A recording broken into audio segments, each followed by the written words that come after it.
রাধে রাধে বন্ধুরা, আপনি প্লে স্টোরে কোনো অ্যাপকে ডাউনলোড করতে যাচ্ছেন, তো আপনাকে এই রকমের সমস্যা দেখাচ্ছে, free app space two install. তো বন্ধুরা, এই সমস্যা কিভাবে ঠিক করবেন আজকের এই ভিডিওতে বলবো, এবং এটাও বলে দেবো যে এই সমস্যাটি কেন এসেছে এবং এর সঠিক সমাধানটা কি, সেটাই আজকের ভিডিওতে বলবো। তো চলুন তাহলে আজকের ভিডিওটা শুরু করে নেওয়া যাক এবং জেনে নেওয়া যাক প্রথমেই যে এই সমস্যাটি কেন আসছে। তো দেখুন বন্ধুরা, এই সমস্যাটি আসছে এই কারণে আপনাদের ফোনের স্টোরেজটা যদি ভরে যায় এবং ফটো ভিডিও এগুলো যদি ফোনের মধ্যে বেশি থাকে, তো তখনই ভরে যায়, তখন আপনাদেরকে সবকিছু ডিলিট করতে হবে। কিন্তু বন্ধুরা, আমি আপনাদেরকে যে ট্রিকটা দেখাবো সেই ট্রিকটা যদি অ্যাপ্লাই করেন, কোনো ফটো ভিডিও বা কোনো অ্যাপ্লিকেশন কিছুই ডিলিট করতে হবে না। ডাইরেক্ট আপনারা গুগল প্লে স্টোর থেকে যে কোনো অ্যাপ্লিকেশনটা আগের মতনই ডাউনলোড করে ইনস্টল করে আপনাদের ফোনের মধ্যে নিয়ে আসতে পারবেন। তো এর জন্য প্রথমত আপনাদেরকে গুগল প্লে স্টোর থেকে তাহলে বেরিয়ে যেতে হবে। তো বেরিয়ে যাওয়ার পরে তারপরে আপনারা আপনাদের ফোনের হোম স্ক্রিনে চলে আসবেন। তারপরে আপনারা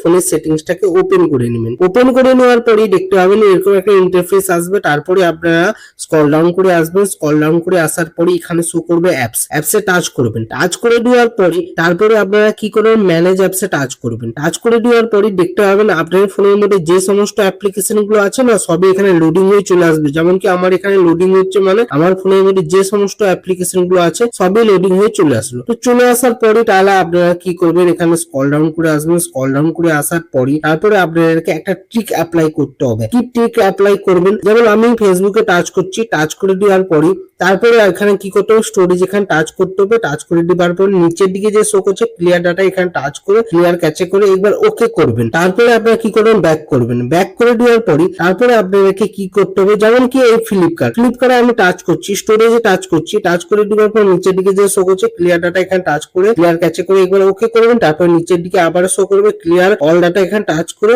ওকে করে দেবেন। তারপরে এবার ব্যাক করে দেবেন। ব্যাক করে দেওয়ার পরে তারপরে আপনারা কি করবেন, ইমেজ সার্চ মানে এখানে টাচ করলাম। টাচ করে দেওয়ার পর স্টোরেজে টাচ করলাম। তারপর নিচের দিকে যে শো করছে ক্লিয়ার ডাটা, এখানে টাচ করে ক্লিয়ার ক্যাচে করে একবার ওকে করলাম। তারপর নিচের দিকে আবারও শো করবে ক্লিয়ার অল ডাটা, এখানে টাচ করে একবার ওকে করলাম। এরকম করে করে এবার আপনাদের ফোনের মধ্যে যে সমস্ত অ্যাপ্লিকেশন গুলো আছে না, সবে আস্তে আস্তে করে এরকম ভাবে আপনারা অ্যাপ্লাই করবেন যত অ্যাপ্লিকেশন গুলো আছে না। তারপরে এবার আপনারা যদি ব্যাক করে দেন, ব্যাক করে দেওয়ার পরে এবার আপনাদের ফোনের মধ্যে যে গুগল প্লে স্টোর নামের অ্যাপ্লিকেশনটা আছে সেটাকে ওপেন করবেন। ওপেন করে নেওয়ার পরে তারপরে নিচে সার্চ এখানে টাচ করবেন। টাচ করে দেওয়ার পরে উপরে সার্চ বারে টাচ করে যে কোনো অ্যাপ্লিকেশন আপনাদের মন পছন্দ যেটাকে ডাউনলোড করে ইনস্টল করতে চাচ্ছেন সেটাকে আপনারা এখান থেকে আপনারা সার্চ করে তারপরে ডাউনলোড করে ইনস্টল করে নিতে পারেন আপনাদের ফোনের মধ্যে, বা এখান থেকেও আপনারা খুব সহজে ওই অ্যাপ্লিকেশনটাকে ইনস্টলে দাবিয়ে দেবেন। ইনস্টলে দাবিয়ে দেওয়ার পরে দেখবেন পেন্ডিং এর প্রসেসে লেগে যাবে এবং পেন্ডিং কমপ্লিট হয়ে যাওয়ার পরে দেখতে পাবেন ডাউনলোডের প্রসেস কমপ্লিট হবে এবং ডাউনলোডের প্রসেস কমপ্লিট হয়ে যাওয়ার পরই আপনাদের ফোনের মধ্যে ইনস্টল হয়ে যাবে। যেমন কি আপনাদেরকে লাইভ প্রুফের সাথে আমি দেখিয়ে দিচ্ছি। তো বন্ধুরা দেখুন, আমার ফোনের মধ্যে এই অ্যাপ্লিকেশনটা ইনস্টল হয়ে গিয়েছে। তো ওই জন্য ওপেন লেখাটি শো করছে। এবার আমি যদি ব্যাক করে আমার ফোনের হোম স্ক্রিনে চলে আসি, দেখুন এখানে গ্রোক অ্যাপ্লিকেশনটা ফোনের মধ্যে ডাউনলোড হয়ে ইনস্টল হয়ে চলে এলো। তো এই ছিল আজকের ভিডিও। তো আজকের ভিডিওটি কেমন লেগেছে অবশ্যই কমেন্ট করে জানাবেন। ভিডিওটা একটা লাইক করবেন, ভিডিওটিকে হাইপ করে দিবেন। এরকম যদি আরো ভিডিও পেতে চান তাহলে চ্যানেলটিকে সাবস্ক্রাইব করে বেল আইকনের ঘন্টাটাকে